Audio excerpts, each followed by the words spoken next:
பொடி மட்டும் கையில் போட்டு தேன் குழச்சி நக்கி சாப்பிட சொன்னேன். 4 நாள் கழித்து 5ஆவது நாள் வேலை மேலே வந்து எனக்கு ஃபோன் பண்ணார். ஐயா அந்த வீக்கெல்லாம் எங்கே போச்சுன்னே தெரியல. இதில் ஒரு விஷயம் சொல்லணும். நிறைய பேர் சொல்லுவாங்க. அவரும் சொன்னார் வந்தவர், எனக்கு கூட தூங்கவே விட மாட்டேன்து. என்னது பார்த்து தூங்கவே விட மாட்டேன், உட்காந்து கூடவே பேசுது ஐயா. யாருப்பா அது எதுன்னே தெரியலையா, வந்து டெய்லி தொல்லை பண்ணுது ஐயா. மருந்துங்கிறது 2வது பட்சம். முதல்ல நம்ம அந்த டிசிப்ளின் வாழ்வியல் முறையில் எதெல்லாம் நம்ம மீறி உடம்பு ஒவ்வாத விஷயங்கள், அது டைம் மேனேஜ்மெண்ட்டாக இருக்கலாம், உணவு முறையாக இருக்கலாம், அல்லது தகாத பழக்க வழக்கங்களாக இருக்கலாம், அதெல்லாம் முதல்ல ஸ்டாப் பண்ணணும். நான் அதையும் வச்சுப்பேன், எனக்கு மருந்தும் கொடுக்கணும்னா கண்டிப்பாக வேலை செய்யாது. அதெல்லாம் முதல்ல எதுன்னு நமக்கு தெரியும், அவரவர் மனசாட்சிக்கு தெரியும். அது நைட் ஷிஃப்ட்டு. உயிர் வாழ வேலை முக்கியம்தான். ஆனால் நைட் ஷிஃப்ட்டுங்கிறது இயற்கையில் ஒன்று கிடையாது. இரவு வேலைக்கு போகிறது இயற்கையில் கிடையாது. அப்போ இயற்கையை மீறி முரணாக நம்ம ஒவ்வொரு விஷயத்தை செய்யும் போது, ஃபாலோ பண்ணும்போது அதுக்குண்டான பாதிப்புகள் வரத்தான் செய்யும். இயற்கையை மருந்து சேனலுடைய மேலும் பல பதிவுகளை தெரிந்து கொள்ள இந்த சேனலை சப்ஸ்கிரைப் செய்யவும், பெல் பட்டனை அழுத்தவும். மேலும் மருத்துவரின் ஆலோசனை பெற இந்த வீடியோவில் உள்ள எண்ணிற்கு தொடர்பு கொள்ளவும். இயற்கை மருந்து வணக்கம். நம்முடைய அருகில் பாரம்பரிய சித்த வைத்திய மதிப்புக்குரிய வெங்கடேஷ் இருக்காரு. இந்த மண்ணீரல் கல்லீரல் இருக்கு இல்லைங்களா, இதில் ஏற்படக்கூடிய பிரச்சனைகள், நோய்கள் எதுவாக இருந்தாலும் எப்படி சரி பண்ணுறது, ஏன் அது வருது, வராமல் தடுக்கிறதுக்கு என்ன பண்ணணும் அப்படின்ற முழுமையான காணொலியை தெளிவாக இந்த வீடியோவில் பார்க்கலாம். நண்பர்களே, நிறைய காணொலியில் நிறைய நோய்களுக்கு என்ன மாதிரியான மூலிகைகள் சாப்பிடணும், நிறைய நோய்களுக்கு வைத்தியர்கள் என்னென்ன மருந்துகள் கொடுக்குறாங்க அப்படின்னு சொல்லிட்டு நிறைய நம்ம பேட்டிகள் எடுத்து போட்டிருக்கோம், நிறைய வீடியோக்கள் நம்ம ஒளிபரப்பும் செஞ்சுருக்கோம். அப்படிப்பட்ட பிரச்சனைக்கு இன்னைக்கு ஒரு அற்புதமான நோய்க்கு எளிமையான தகவலை சொல்ல வர்றார் மதிப்புக்குரிய பாரம்பரிய சித்த வைத்தியர் வெங்கடேஷ் ஐயா. ஐயா வணக்கம் ஐயா. வணக்கம் ஐயா. இன்னைக்கு நிறைய பேருக்கு இந்த மண்ணீரல் கல்லீரல் சார்ந்த பிரச்சனைகள் இருக்குது. மண்ணீரல் பார்த்தீங்கன்னாக்கா அங்கே என்ன அணுக்களை உற்பத்தியாக பண்ணுது அப்படின்றது எல்லாருக்குமே தெரிஞ்சது. அது வந்து ஒரு சவக்கடங்குன்னு கூட சொல்லலாம். அப்படின்ற மாதிரி அந்த கழிவுகளை எல்லாம் வெளியேற்றி உடல் சார்ந்த அந்த சிவப்பணுக்களை உற்பத்தி பண்ணக்கூடிய அற்புதமான வேலையே உடலில் முக்கியமாக ஒரு உறுப்பு செய்யுது அப்படின்னு சொன்னாக்கா மண்ணீரல். அதனால தான் ரத்தம் கம்மியாக்கிறவங்க மண்ணீரலை சாப்பிடுங்க அப்படின்னு கூட சொல்லுவாங்க. சரி, இந்த கல்லீரலில் வர பிரச்சனைகள் பார்த்தீங்கன்னா கல்லீரல் வீக்கம், கல்லீரல் சுருக்கம், ஃபேட்டி லிவர், அதே மாதிரி hepatitis A, hepatitis B, hepatitis C virus இப்படியெல்லாம் இருக்குது. மண்ணீரலில் வரக்கூடிய பிரச்சனைகள் இது மாதிரி இருக்குது. இப்போ இது மாதிரியான பிரச்சனைகள் வருவதற்கான காரணம் என்ன, அது வந்துருச்சு அப்படின்னு சொன்னால் காரணத்தை சொல்லிட்டிங்கன்னா அதுக்கான தீர்வு என்ன? இதுக்கு தீர்வு வந்து நம்ம சூரியனை தினந்தோறும் சூரியனுடைய செயல்பாடை பார்த்தாலே கிடைக்கும். ஏன்னா புது தகவல், இது யாரும் இது வரைக்கும் சொல்லாதது. என்ன அப்படின்னா சூரியோதயம், சூரிய அஸ்தமனம். இது வந்து இயற்கையில் சரியாக தினமுந்தோறும் நம்ம தொட்டு பல கோடி ஆண்டுகளை சரியாக நடந்துக்கிட்டு தான் இருக்குது. இரவு பகல், உதயம் அஸ்தமனம். ஆனால் விஞ்ஞானன்ற பேரில் மனுஷன் எப்போ பல்பை கண்டுபிடிச்சானோ, அதாவது இரவை பகலாக்குனானோ, வியாதி எல்லாம் உற்பத்தி ஆக ஆரம்பிச்சிருச்சு. கல்லீரலுக்கும் இந்த சூரியனுடைய இதுக்கும் நேரடி தொடர்பு இருக்குது. எப்படின்னா நம்ம உடம்புல ஒவ்வொரு உறுப்புகள் ஒரு நேரத்தில் தான் வேலை செய்யணும் படிச்சிருக்கோம். அதாவது பயோ கிளாக் அப்படின்ட்டு அந்த உயிர் கடிகாரம் எந்தெந்த அவயங்கள் எப்பப்போ வேலை செய்யுதோ அப்போ தான் வேலை செய்யும். இவங்க என்ன பண்ணுறாங்கன்னா விஞ்ஞானன்ற பேரில் அந்த பல்பை கண்டுபிடிச்சிட்டு இரவை பகலாக்கிறதுனால கண்முழிக்க ஆரம்பித்தான் மனுஷன். இந்த கண்முழிக்க ஆரம்பித்ததுனால பித்தம் அதிகமாகிட்டு, உடல் சூடு அதிகமாகிட்டு. ஏன்னா உடலுக்கு ஓய்வு தேவை.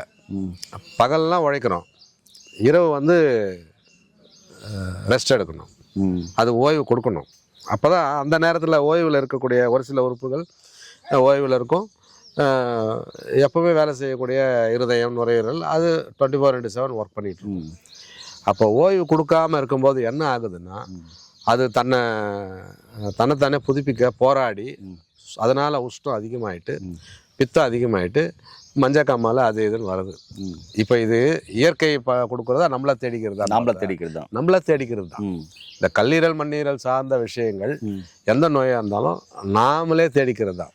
அதே மாதிரி ஒவ்வாத வேதிப்பொருட்கள், இந்த சாஃப்ட் ட்ரிங்க்ஸு, முக்கியமாக கல்லீரல் பாதிப்புக்கு தகாத பழக்க வழக்கங்கள், அதாவது லாகிரி வஸ்துன்னு சொல்லுவோம். பீடி, சிகரெட்டு, மது, இதுவும் வந்து கல்லீரல் பாதிப்புக்கு முக்கியமான காரணம். அது நைட் ஷிஃப்ட்டு. ம். உயிர் வாழ வேலை முக்கியம்தான். ஆனால் நைட் ஷிஃப்ட்டுங்கிறது இயற்கையில் ஒன்று கிடையாது. ம். இரவு வேலைக்கு போகிறதுங்க இயற்கையில் கிடையாது. ம். அப்போ இயற்கையை மீறி முரணாக நம்ம ஒவ்வொரு விஷயத்தை செய்யும்போது ஃபாலோ பண்ணும்போது அதுக்குண்டான பாதிப்புகள் வரத்தான் செய்யும். ம். ஐயோ நான் பழைக்கணுமே வேலையாச்சு என்ன பண்ணுறதுன்னா அது இயற்கைக்கு அதெல்லாம் தெரியாது. ம். இயற்கையில் அதெல்லாம் பாவம்லாம் பார்க்காது. ம். நீங்கள் இயற்கைக்கு மீறி நீங்கள் நம்ம என்ன தவறுகள் செய்கிறோமோ தவறு தான். தவறு தான் அது. ம். அது இயற்கைக்கு தெரியுமா? தெரியாது. அழகாக பைபிளில் கூட ஒரு வசனம் உண்டு. என்னன்னா அந்த பட்சி அது வந்து இறை தேட பகலில் தான் போகும். பொழுது போச்சுன்னா அது திரும்பி கூட்டுக்கு வந்துடணும். இது நியதி. நான் நைட்டும் வந்து இறை தேடுவோன்னு எந்த பட்சியும் சொல்லலை. ஸோ ஆண்டவர் வந்து கரெக்டாக அளந்து வச்சிருக்காரு. அது பறவைகளை சொல்கிறீங்க. பறவைகள் விலங்குகள் மனுஷனுக்கும் தான் எல்லாருக்கும். ஆனால் நம்ம மட்டும் எக்ஸ்ட்ரா அறிவு இருக்குதா நினச்சிக்கிட்டு இரவை பகலாகிட்டு நோயை தேடிக்கிறோம். இதில் நம்ம இயற்கையை குறை சொல்லி என்ன ஆகும்? ஓகே ஓகே சரிங்க. இது மாதிரி பிரச்சனைகள் வந்துருச்சு. வந்த பின்னாடி உங்ககிட்ட என்ன மாதிரியான மருந்துகள் இருக்கு? மறுபடியும் சொல்கிறேன் ஐயா, மருந்துங்கிறது ரெண்டாவது பட்சம். முதல்ல நம்ம அந்த டிசிப்ளின் வாழ்வியல் முறையில் எதெல்லாம் நம்ம மீறி உடம்பு ஒவ்வாத விஷயங்கள், அது டைம் மேனேஜ்மெண்ட்டாக இருக்கலாம், உணவு முறையாக இருக்கலாம், அல்லது தகாத பழக்க வழக்கங்களாக இருக்கலாம், அதெல்லாம் முதல்ல ஸ்டாப் பண்ணணும். நான் அதையும் வச்சுப்பேன் எனக்கு மருந்தும் கொடுங்கன்னா கண்டிப்பாக வேலை செய்யாது. அதெல்லாம் முதல்ல எதுன்னு நமக்கு தெரியும், அவரவர் மனசாட்சிக்கு தெரியும். அதை விட்டுட்டு இதுக்கு வாங்க சரியாயிடும்.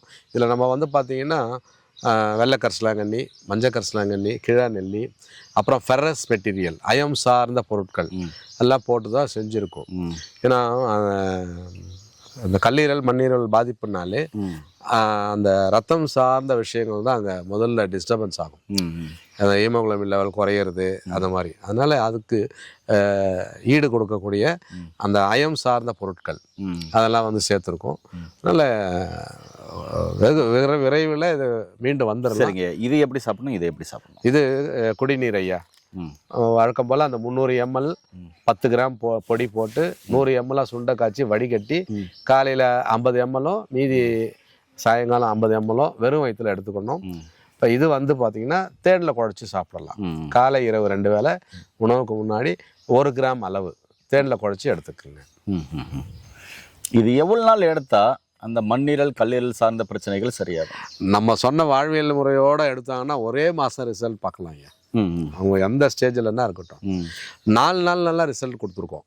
4 நாள், அதாவது இந்த விலை எலும்பை தாண்டி இந்த இடத்துல. ஆமாங்க ஐயா, கல்லீரல் 2 அங்குலம் வெளியே வந்துடுச்சு. இப்படி வீங்கி. அவர் வந்து கொளுத்து வேலை செய்கிறவர் வந்தார். இந்த பொடி மட்டும் தான் கொடுத்தான். அவருக்கு இத்தனைக்கும் குடிநீர் கூட கொடுக்கல. பொடி மட்டும் கையில் போட்டு தேன் குழச்சி நக்கி சாப்பிட சொன்னேன். 4 நாள் கழிச்சு 5ஆவது நாள் வேலை மேலேருந்து எனக்கு ஃபோன் பண்ணார். ஐயா அந்த வீக்கெல்லாம் எங்கே போச்சுன்னே தெரியல. இதில் இன்னொரு விஷயம் சொல்லணும். நிறைய பேர் சொல்லுவாங்க, அவரும் சொன்னார் வந்தவர், எனக்கு கூட தூங்கவே விட மாட்டேன்து. என்னதுப்பா தூங்க விட மாட்டேன்து? உட்காந்து கூடவே பேசுது ஐயா. யாருப்பா? அது எதுன்னே தெரியலையா, வந்து டெய்லி தொல்லை பண்ணுது ஐயா. கூட உக்காந்துன்னு விடிய பேசினே இருக்குது, பேச்சு கொடுத்துனே இருக்குது. என்னால் தூங்கவே முடியல. காதில் வந்து உக்காந்து கொஞ்சம் கொஞ்சம் ஏதாவது ஒன்று பேசினே இருக்குது ஐயா, தூங்கவே முடியல. இந்த மாதிரி சேஷ்டன்னு சொல்லுவோம்ல, நமக்கு கிராமப்புறம் சைட்லலாம் சேஷ்டை ஏதோ காற்று கருப்பு பேய் பிசாசு பிரம்மை. ஆமாம், அது கண்டிப்பாக அது இல்லூஷன்னு சொல்லுவோம். கல்லீரல் பாதித்தாலே இந்த மாதிரி தெரியும். அதாவது வீட்டில் ஏதோ வளர்த்துற மாதிரி தெரியும். இது அங்கே நின்று பேசுனாங்க, இங்கே நிற்கிறாங்கன்னு சொல்லுவாங்க. இதெல்லாம் வந்து எதனாலனா கல்லீரல் மண்ணீரல் பாதிப்புனால் வரக்கூடியது. அது பயப்பட வேண்டாம். அப்படி ரொம்ப அவங்க சேட்டை பண்ணாங்கன்னா ஒன்றும் இல்லை, ஒரு 4-5 ஐஸ் க்யூப் எடுத்து வாயில் போட்டு நல்லா மென்று சாப்பிட சொல்லுங்கள். அந்த சேட்டெல்லாம் ஓடி போயிடும். பேய் பிடிச்சிட்டு ஆடுவாங்க. ஒன்றும் 4-5 ஐஸ் க்யூப் எடுத்து வாயில் போட்டு மென்று அப்படியே வாயை மூடி மென்று முழுங்க சொல்லுங்கள். அது சேட்டையாவது இதாக ஓடிவிடும். கல்லீரல் பாதிப்பு தான் அது. நீங்கள் ரெகுலராக எடுங்க, சரியாயிடும். ஐயா ரொம்ப அற்புதமான தகவல் சொல்லியிருக்காரு. ஏன்னா கல்லீரல் 500க்கும் மேற்பட்ட வேலைகளை ஒரு மனிதனுடைய உடலில் செய்கிறதா நம்ம எல்லா வீடியோவிலும் நிறைய பேசியிருக்கோம். அதே மாதிரி ஒரு தாயின் கருவறையில் இருக்கும்போது கல்லீரல் தான் முக்கியமான வேலையெல்லாம் எடுத்துக்கிட்டு அந்த குழந்தையை உருவாக்கக்கூடிய வேலைகளை 100% செய்யும். அப்படிப்பட்ட கல்லீரலை நம்ம பாதுகாக்கணும் அப்படின்னா இளம் வெயிலில் சூரியனை பார்க்குறது. ஐயா சொன்ன மாதிரி கல்லீரலுக்கு ரொம்ப பிடிக்கிறது புளிப்பு ரொம்ப பிடிக்குங்க.